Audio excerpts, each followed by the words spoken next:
Salam bahagia dan salam sejahtera bagi semua rekan-rekan teman-teman sekalian yang mengikuti ibadah ini dalam ibadah kaum muda remaja pada hari Sabtu tanggal 14 November 2020. Kita angkat lagu pujian Jalan Tuhan Bukan Jalanku.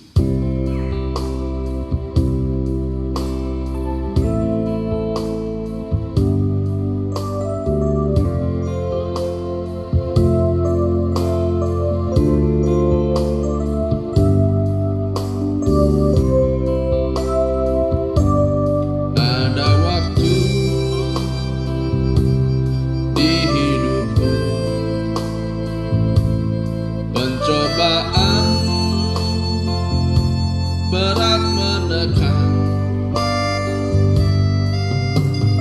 aku berseru, mengapa ya Tuhan, nyatakan kehendak-Mu. Jalan Tuhan bukan jalanku, jangan bimbang ataupun ragu. Nantikan Tuhan, jadikan semua indah pada waktunya. Hari esok tiada ku tahu, namun tetap langkahku maju. Percaya Tuhan, jadikan semua indah pada waktunya. Pada Tuhan masa depanku, pada Tuhan masa depanku, pada Tuhan ku serahkan hidupku. Nantikan Tuhan berkarya, indah pada waktunya. Baik, 3. Hari esok tiada ku tahu, namun tetap langkahku maju. Percaya Tuhan, jadikan semua indah pada waktunya. Pada Tuhan masa depanku, pada Tuhan masa depanku, pada Tuhan ku serahkan hidupku. Nantikan Tuhan berkarya, indah pada waktunya. Nantikan Tuhan berkarya, nantikan Tuhan berkarya, indah pada waktunya. Terima kasih Tuhan, terima kasih. Memang jalan kehidupan setiap orang tidak ada satupun yang mengetahuinya. Tapi kalau kami mengarahkan pandangan kami kepadamu dan memberikan kehidupan kami di dalam nama-Mu, segala kehidupan kami akan dikaryakan oleh Engkau Tuhan. Seperti baju yang ditenun, Engkau juga dapat menenun kehidupan kami. Semua dapat Engkau jadikan indah menurut waktu dan pemandangan-Mu Tuhan. Terima kasih Tuhan, terima kasih. Tolong kami yang lemah ini dan ibadah yang kami akan mulai, kiranya Engkau berkenan di hadapan kami, kiranya Engkau berkenan Tuhan dalam ibadah ini Tuhan. Engkau yang memenuhi Tuhan ibadah ini Tuhan, dan juga selalu memberi kepada kami Tuhan kekuatan dan jawaban atas kehidupan kami Tuhan. Terima kasih Tuhan, terima kasih, dan kiranya Engkau bertata dalam ibadah ini. Hanya dalam nama Tuhan Yesus kami sudah berdoa. Haleluya, amin. Ya, kita lanjutkan pujian selanjutnya, Di Dalam Dunia. Ada dua jalan.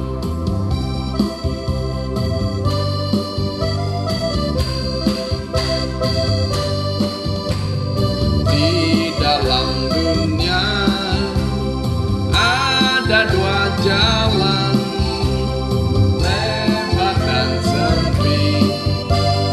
Mana kau pilih? Yang lebar api neraka, jiwamu mati karena api. Tapi yang sempit, haleluya, jiwa bernuri. Di dalam dunia,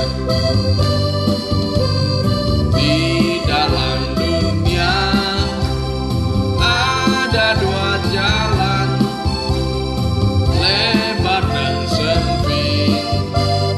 Mana kau pilih? Yang lebar api neraka, jiwamu mati karena api. Tapi yang sempit, haleluya, jiwa berduri. Ya, ini lagu sekolah minggu yang pernah mungkin kita dengar, bahwa memang di dalam dunia ini hanya ada dua jalan. Ya, di dalam dunia ini hanya ada dua jalan untuk menuju tujuan kehidupan setiap manusia. Apa yang kita pilih, itulah yang akan menjadi tujuan kehidupan kita.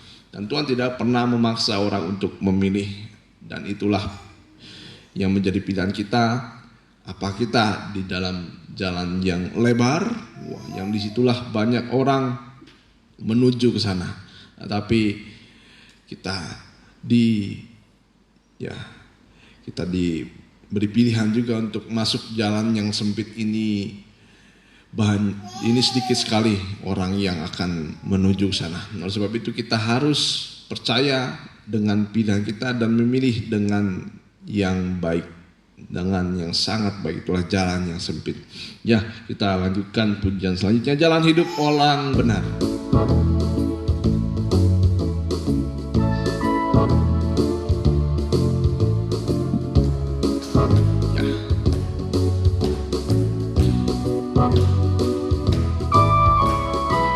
Jalan hidup orang benar. Jalan hidup orang benar diterangi oleh cahaya firman Tuhan.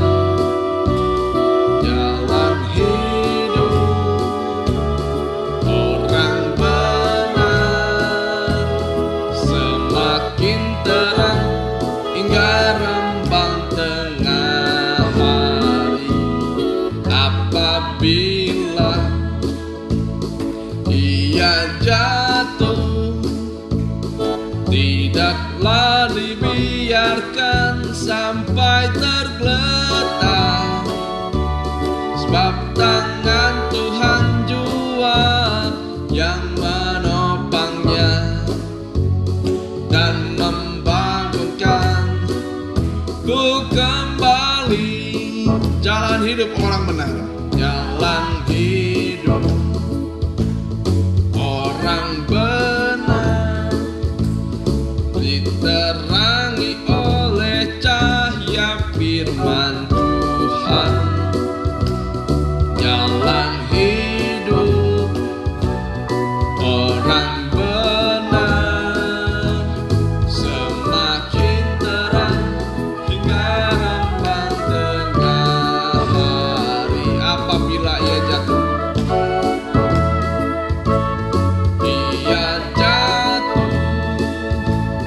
tidaklah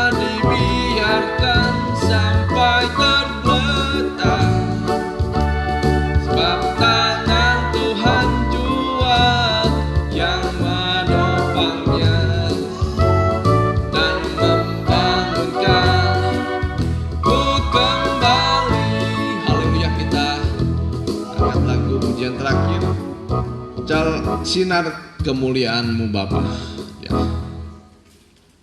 Sinar kemuliaan-Mu Bapa.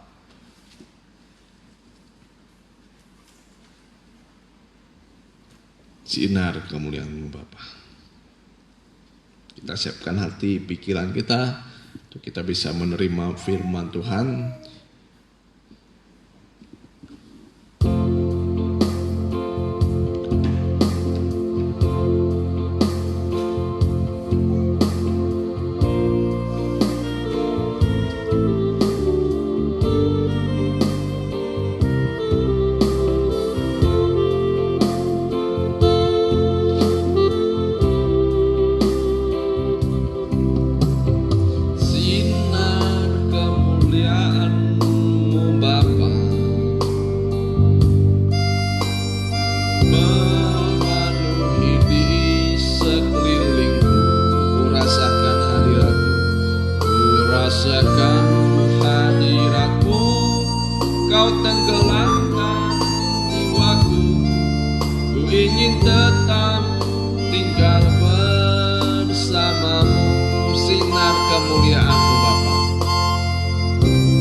Berada dalam hadirat-Mu adalah suatu hal yang menyenangkan, menggairahkan kehidupan kami, memberikan pada kami kekuatan dan pengharapan di dalam kehidupan ini.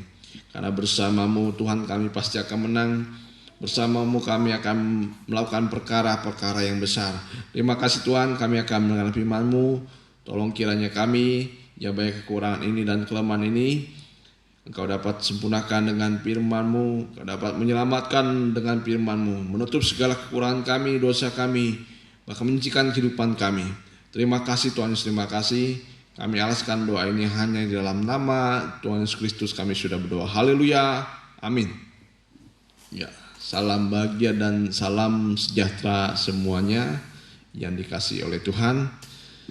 Ya, dalam ibadah kaum muda remaja pada hari ini kita akan lanjutkan pembahasan kita.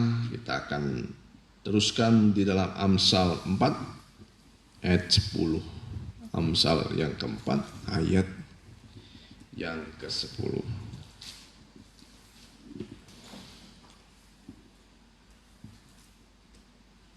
Ya, kita baca ayat yang 10. Ya, hai anakku, dengarkanlah dan terimalah perkataanku supaya tahun umurmu menjadi banyak. Ya, supaya tahun hidupmu menjadi banyak. Aku mengajarkan jalan hikmat kepadamu. Aku memimpin engkau di jalan yang lurus. Bila engkau berjalan, langkahmu tidak akan terhambat. Bila engkau berlari, engkau tidak akan tersandung. Berpeganglah pada didikan, janganlah melepaskannya. Peliharalah dia, karena dialah hidupmu. Janganlah menempuh jalan yang fasik, dan janganlah mengikuti jalan orang jahat. Jauhilah jalan itu, janganlah melaluinya. Menyimpanglah daripadanya dan jalanlah terus, karena mereka tidak dapat tidur bila tidak berbuat jahat. Kantuk mereka lenyap bila mereka tidak membuat orang tersandung. Karena mereka makan roti kefasikan dan minum anggur kelaliman. Tetapi jalan orang benar itu seperti cahaya fajar yang kian bertambah terang sampai rembang tengah hari. Jalan orang fasik itu seperti kegelapan. Mereka tidak tahu apa yang menyebabkan mereka tersandung.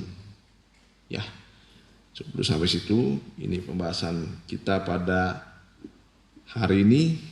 Ya, kalau kita baca berulang-ulang, didapatilah banyak sekali pengertian-pengertian di dalam firman Tuhan pada hari ini.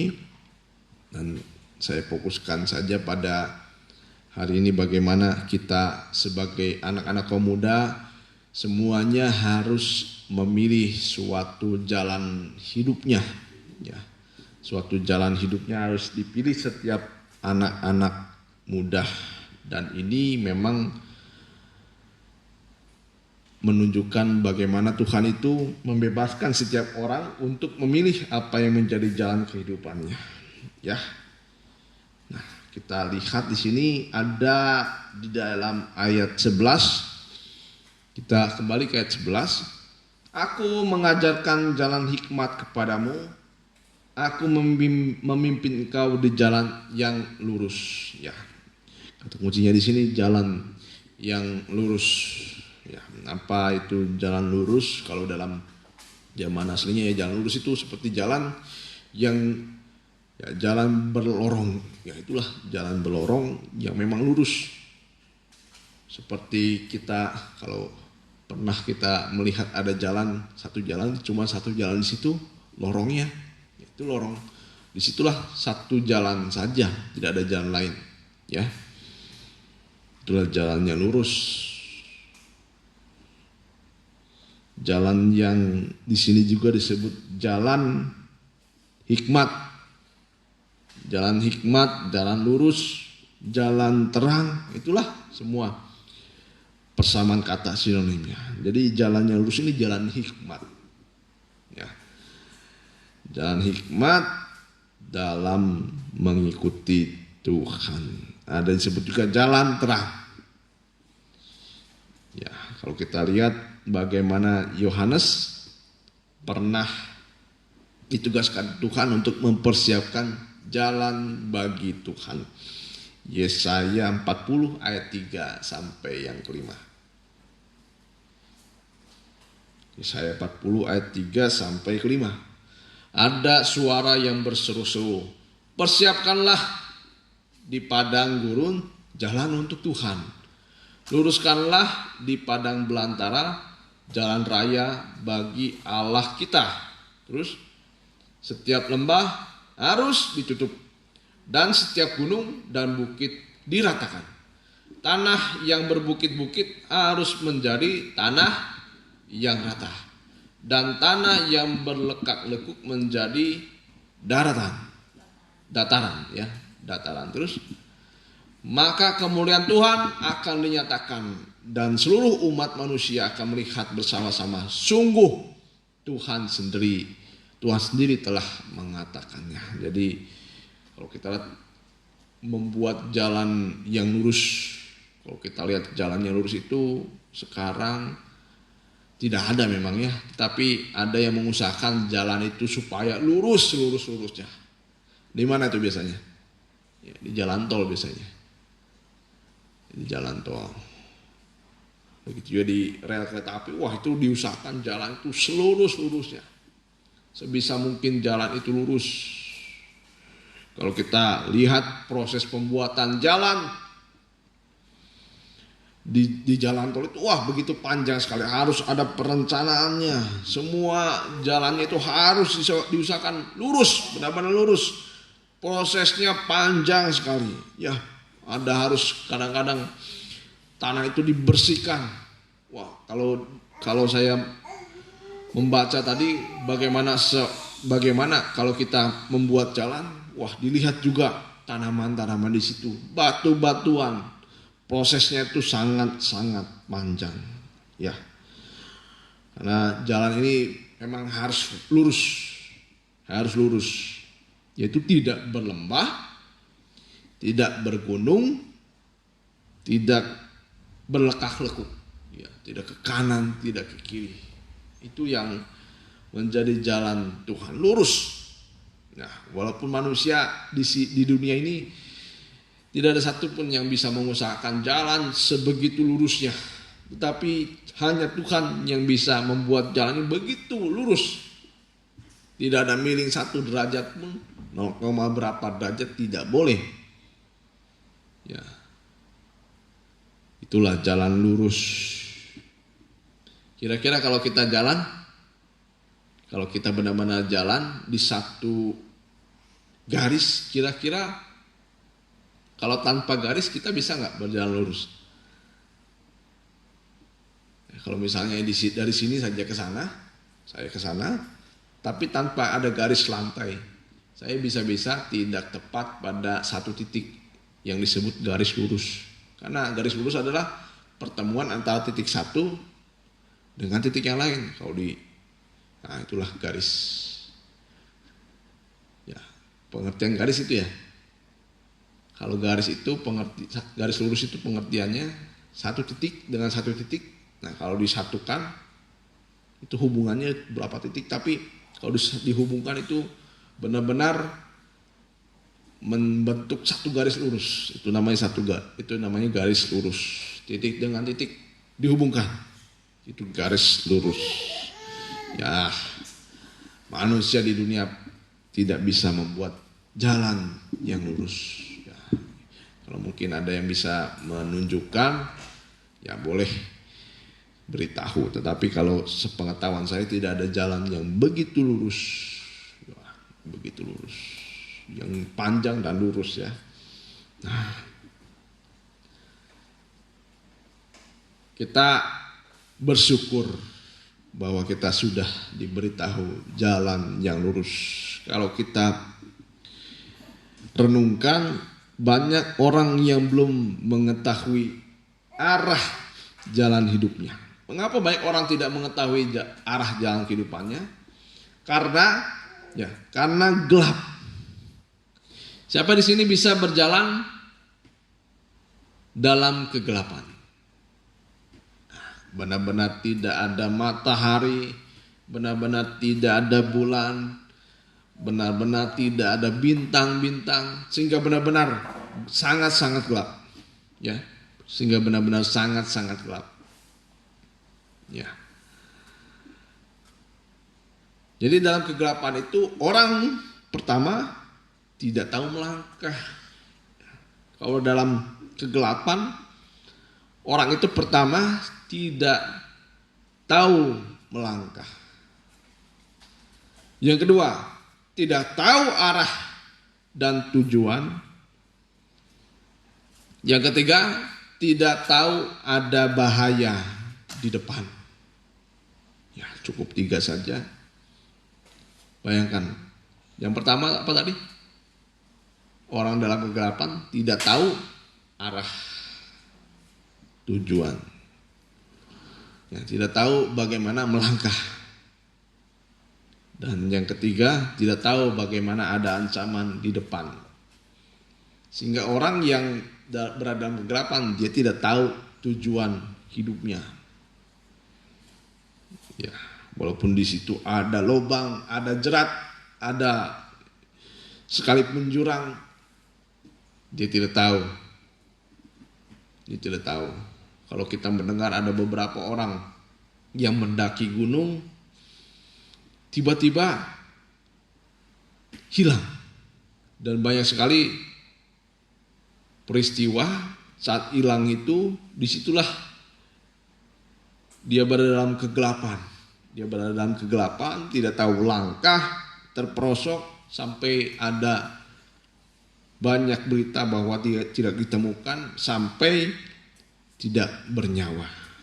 Itulah orang berada dalam kegelapan. Jadi orang berada dalam kegelapan ini adalah orang-orang yang sangat menderita. Tidak ada cahaya. Orang yang gelap itu artinya tidak ada cahaya yang menerangi kehidupannya. Wah, begitu kelam, begitu gelap tanpa pengharapan. Ada nggak kira-kira orang gelap? Ya, orang gelap dia memiliki pengharapan untuk bisa mencapai tujuan. Ya, saya kira tidak ada.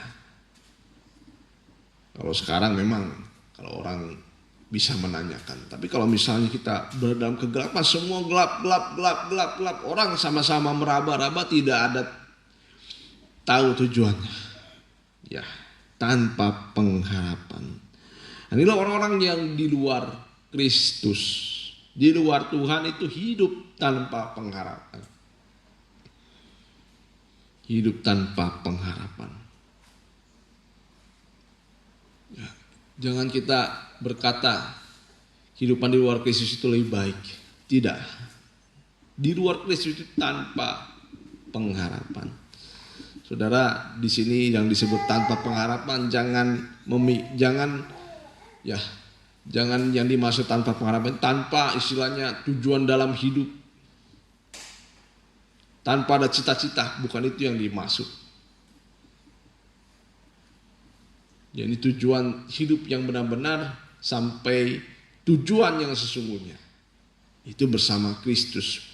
Selamat, masuk surga, selalu bersama Dia, ada dalam terang. Itu hidup yang sesungguhnya. Hidup dalam terang. Ya, tapi kalau kehidupan kita tanpa Kristus itu di luar Tuhan.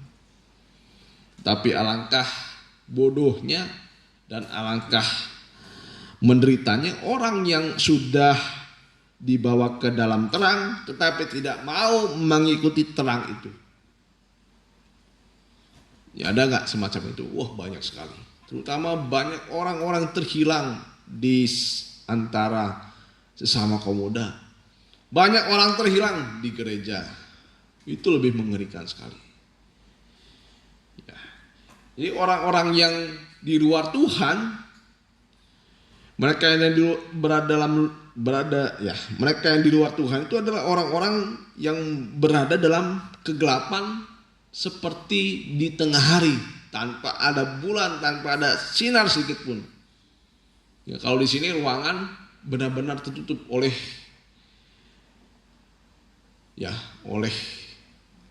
apa namanya itu? Benar-benar tertutup. Jadi tidak bisa kita melihat langit, terlihat atap, melihat apa namanya? Matahari tidak bisa lihat sih kalau di ruangan tertutup. Di sini harus ada lampu untuk bisa melihat. Hanya ada sedikit saja kaca di situ. Kalau siang hari ada pantulan sinar sedikit saja bisa terlihat, tapi tidak bisa seluruhnya. Itu siang hari. Bagaimana kalau malam hari? Nah, di ruangan tertutup ini kalau sudah malam hari dimatikan semua lampunya, begitu gelap sekali. Sama sekali tidak bisa terlihat.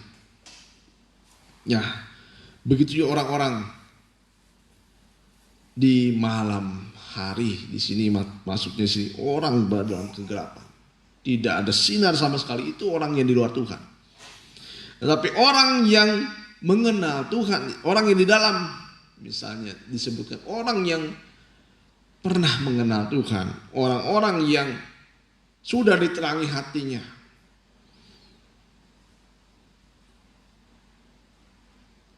tetapi mereka tidak mau mengikuti terang itu bagaikan orang buta berjalan di siang hari, atau juga orang yang itu adalah orang yang menutup mata di siang hari.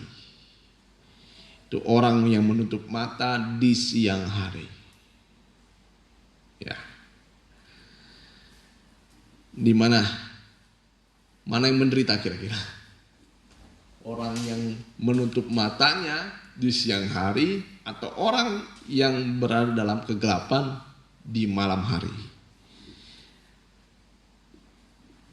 Saudara mungkin bisa membayangkan mana yang lebih menderita.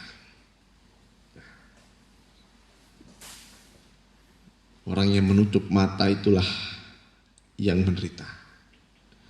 Sekalipun orang yang berada dalam kegelapan juga menderita. Bahkan dalam Matius 13 ayat yang ke-15 kita baca. Matius 13 ayat yang ke-15. Matius 13 ayat yang ke-15.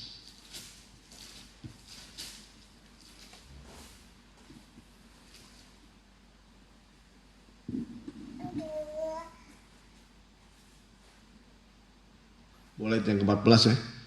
Maka pada mereka genaplah membuat Yesaya yang berbunyi, kamu akan mendengar dan mendengar namun tidak mengerti.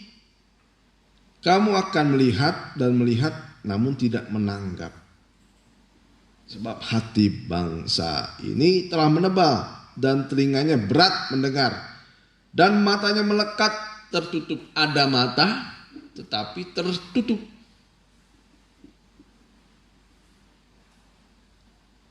Supaya jangan mereka melihat dengan matanya. Jadi ada mata tapi tidak dipakai untuk melihat. Dan mendengar dengan telinganya. Dan mengerti dengan hatinya. Lalu berbalik sehingga aku menyembuhkan mereka. Saya ulangi. Sebab hati bangsa ini telah menebal. Dan telinganya berat mendengar. Dan matanya melekat tertutup. Supaya jangan mereka melihat dengan matanya, mendengar dengan telinganya, dan mengerti dengan hatinya, lalu berbalik sehingga aku menyembuhkan mereka. Ayat selanjutnya, ayat 16, disampaikan oleh firman Tuhan. Tetapi berbahagialah matamu karena melihat, dan telingamu karena mendengar. Ya.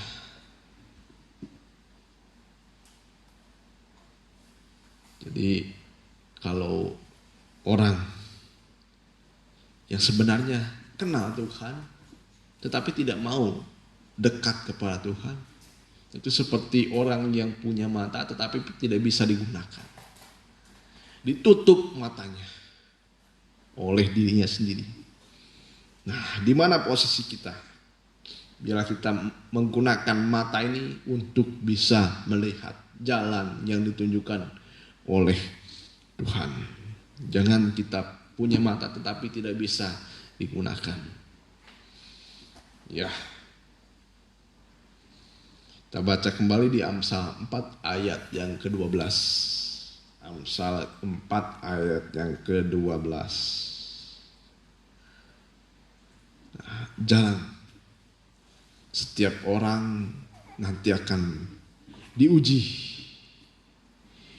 Jangan setiap orang nanti akan diuji mana yang menjadi jalan kehidupannya. Jalan kehidupan yang benar, yang lurus, yang sudah diterangi. Mereka adalah orang yang mempunyai mata untuk bisa melihat. Ya, bersyukurlah kita kalau sudah bisa melihat jalan terang ini, sehingga kita bisa melangkah. Kita lihat, bila engkau berjalan. Nah, disinilah buat apa sih ada jalan? Buat berjalan. Berjalan sudah jelas. Berjalan itu tidak mungkin tidak tanpa tujuan. Tapi berjalan itu pasti ada tujuannya. Ya. Bila engkau berjalan, langkahmu tidak akan terhambat. Ya, jadi orang yang terang, mata rohaninya, jalannya tidak terhambat. Kapan kadang-kadang kita bisa terhambat mengikuti Tuhan? Oh, karena malas biasanya. Karena bosan. Karena apa lagi? Biasanya orang terlambat. Karena kesibukan. Ya. Karena kesibukan. Kita di sini tahu ya, kita di sini tahu bahwa sekarang mungkin ya sekarang kita dalam ibadah online. Tapi banyak sekali ada banyak hambatan-hambatan supaya kita tidak bisa ibadah. Ya, tidak bisa ibadah. Mungkin karena malas. Wah, sudah tidak bergairah lagi. Wah, itu banyak sekali orang sudah terhambat jalan kehidupan. Kita lihat lagi, bila engkau berlari, engkau tidak akan tersandung. Nah, apa yang bisa membuat orang tersandung? Batu.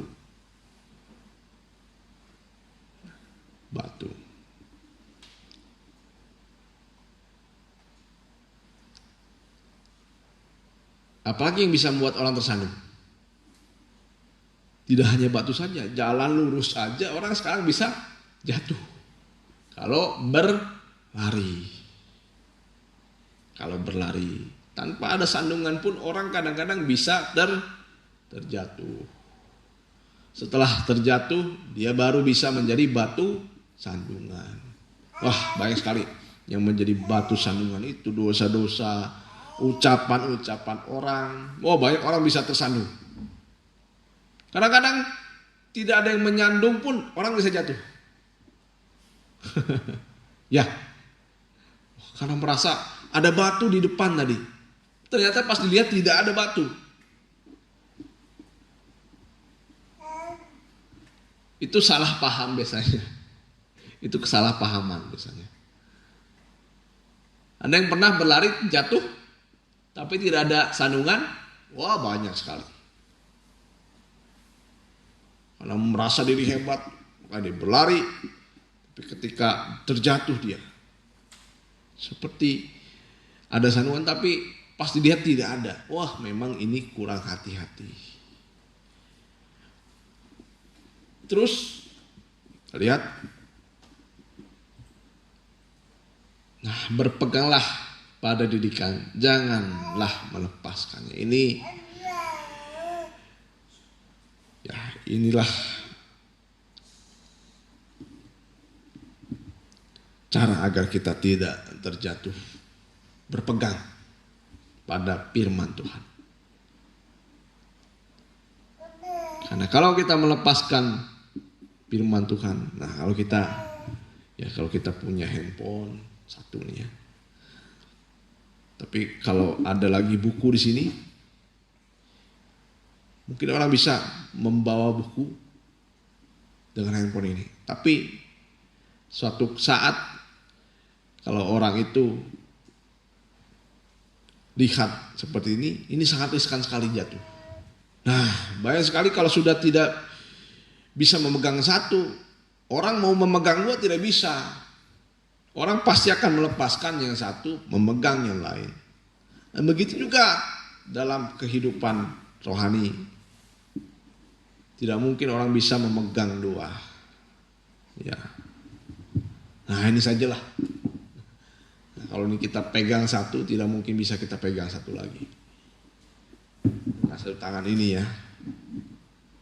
Otomatis dia akan harus dilepaskan dan pegang yang kedua. Itulah banyak sekali. Itulah yang membuat banyak sekali anak-anak Tuhan jatuh. Ya, jatuh. Berpeganglah pada didikan, janganlah melepaskan.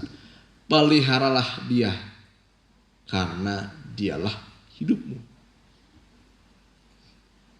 Selanjutnya, nah, karena ada jalan terang, itu jalan yang pertama. Tetapi harus kita ketahui di dalam dunia ini hanya ada dua jalan.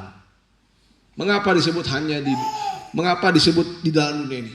Karena selagi kita hidup, kita yang menentukan jalan kehidupan kita. Karena kalau sudah mati, kita tidak bisa lagi menentukan jalan hidup kita.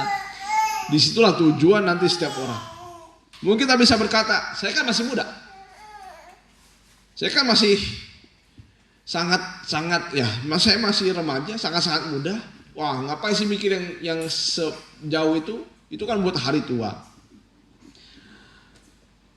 Kita lihat tokoh-tokoh besar dalam Alkitab seperti Daud.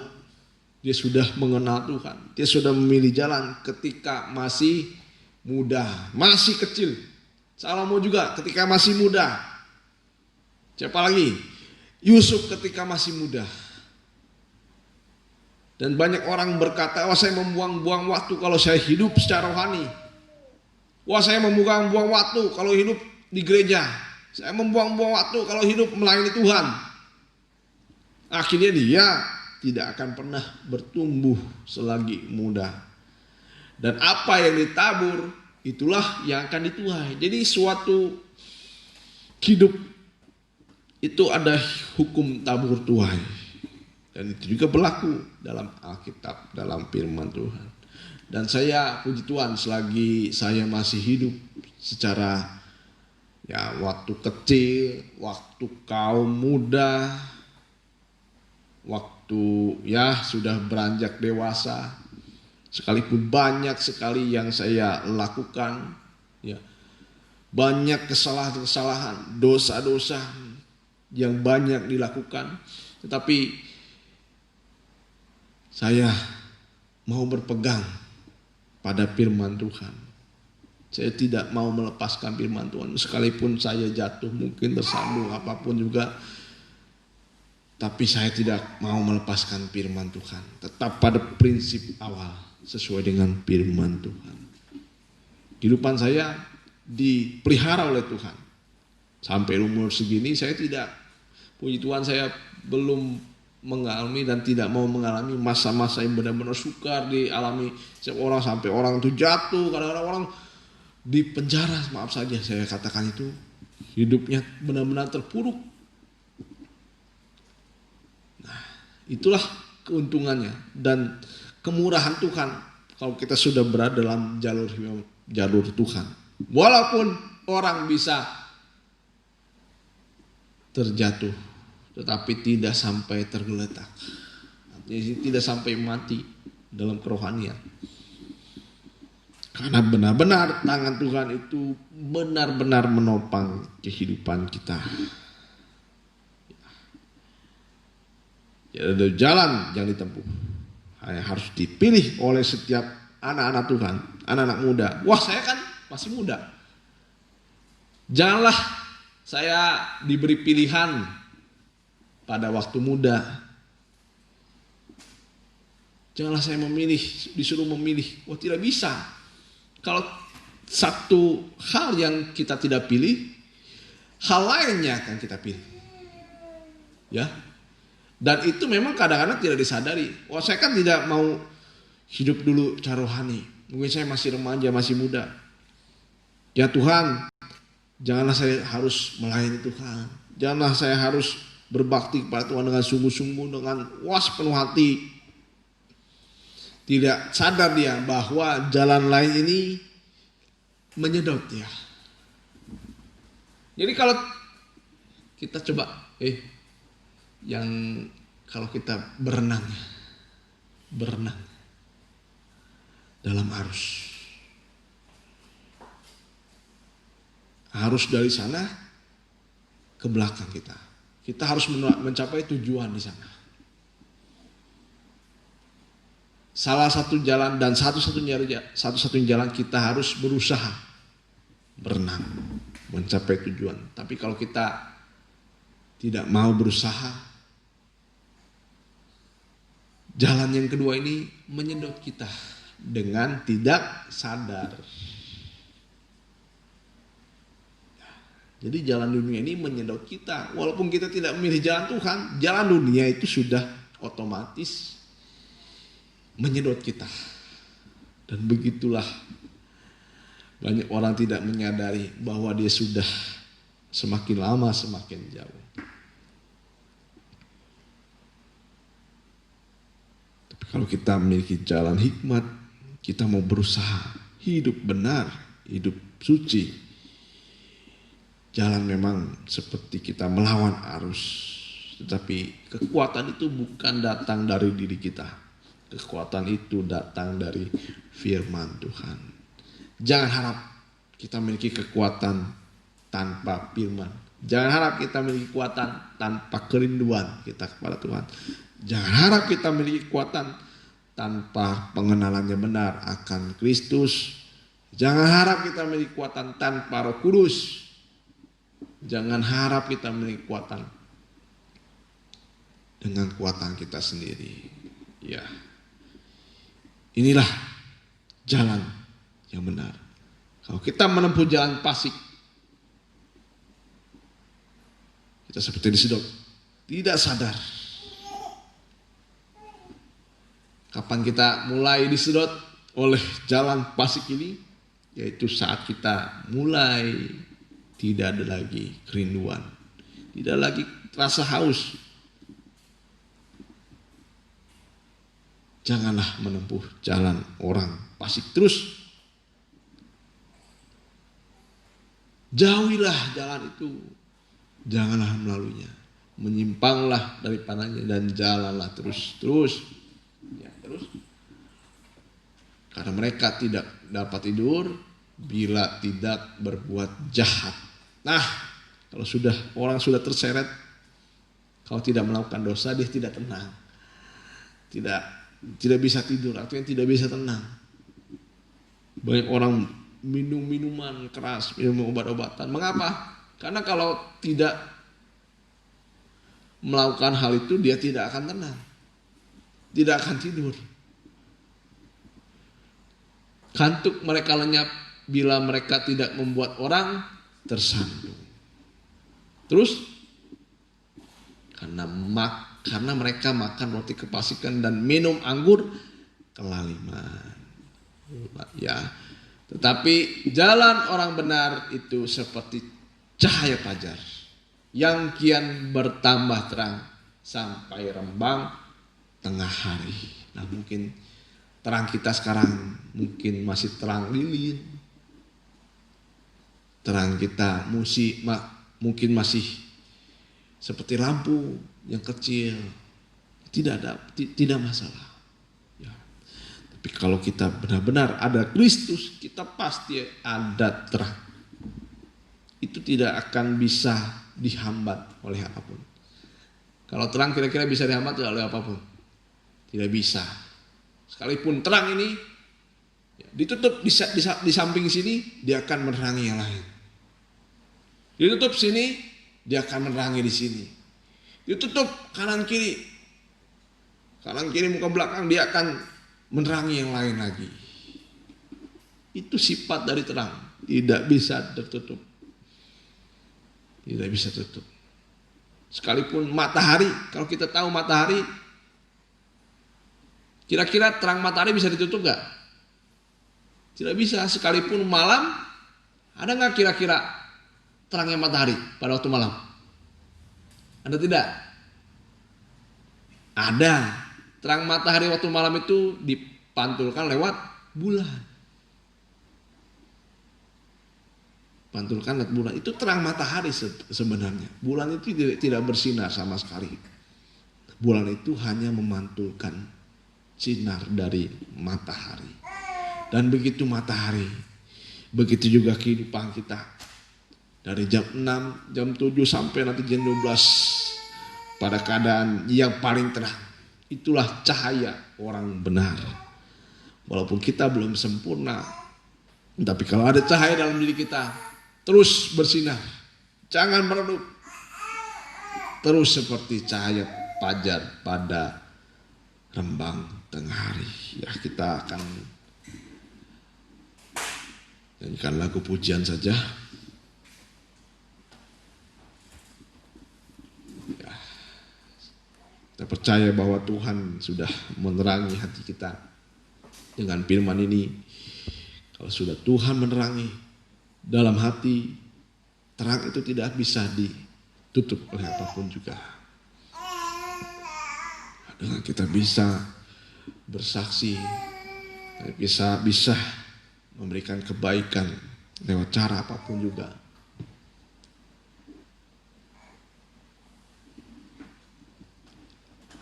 Sinar kemuliaan kita.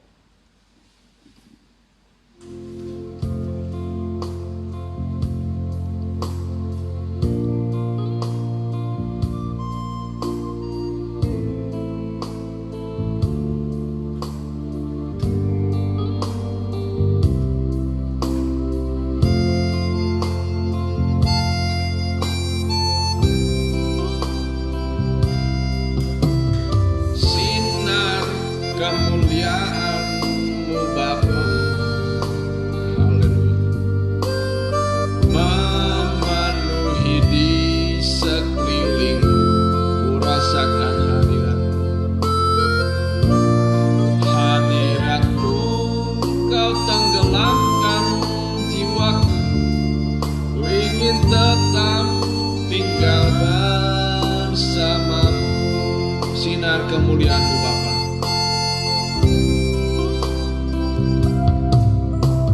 Sinar kemuliaan-Mu Bapa memenuhi di sekelilingku, memenuhi di sekelilingku. Ku rasakan hadirat-Mu, Kau tenggelamkan jiwaku. Ku ingin tetap tinggal bersamamu. Ku ingin tetap di sini. Ku ingin tetap di sini, menikmati bait-Mu. Ku ingin tetap di sini. Ku ingin tetap di sini dan memandang indah wajah-Mu. Ku ingin tetap di sini. Ku ingin tetap di sini, menikmati bait-Mu. Ku ingin tetap di sini dan memandang indah wajah-Mu. Ku ingin tetap di sini. Haleluya.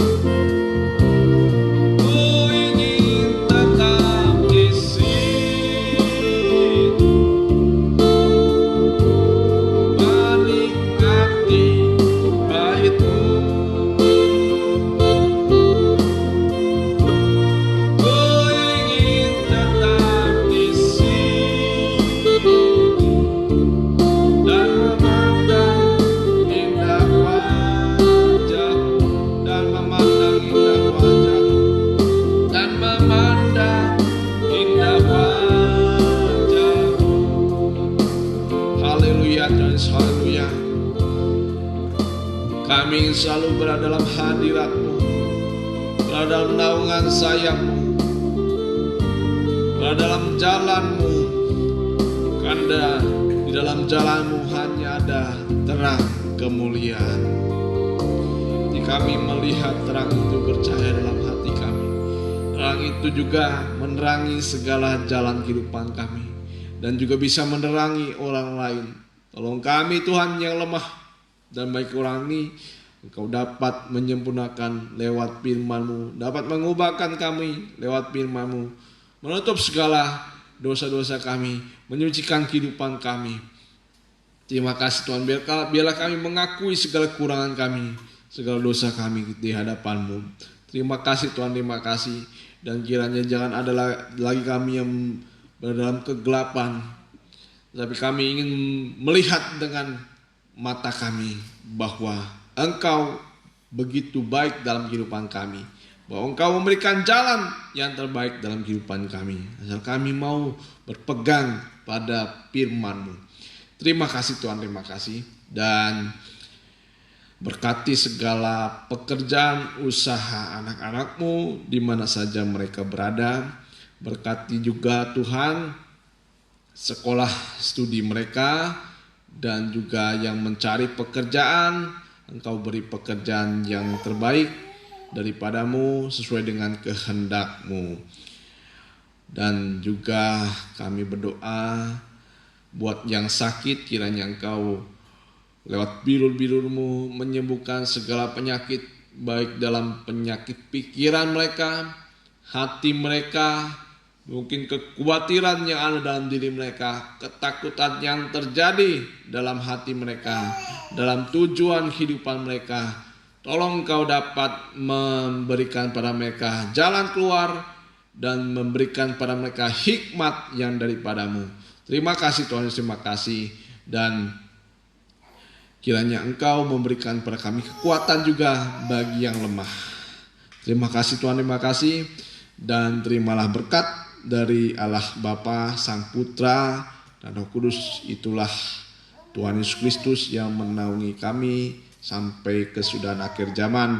Di dalam nama Tuhan Yesus kami sudah berdoa dan mengucap syukur. Haleluya. Amin.